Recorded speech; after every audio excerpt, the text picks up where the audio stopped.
నిన్న సాయంత్రం election results ప్రస్ఫుటంగా వచ్చిన తర్వాత రాజీనామా లేఖను పంపిస్తూ తన ఇంట్లోనే ఒక చిన్న ప్రెస్ కాన్ఫరెన్స్ పెట్టాడు.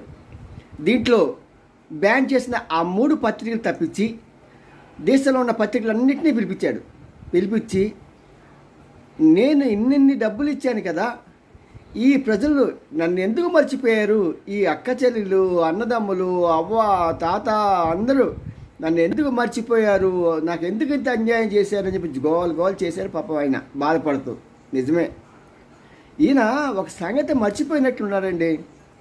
లాస్ట్ టైం ఎలక్షన్స్కి వెళ్ళినప్పుడు ఆయన ఒక్కటే అడిగాడు, ఒక్క ఛాన్స్ ఇవ్వమని, ప్రజల్ని ఒక్క ఛాన్స్ ఇవ్వు చాలు నాకు అన్నాడు. మరి ప్రజలు ఇతను నమ్మి ఒక్క ఛాన్స్ ఇచ్చాడు.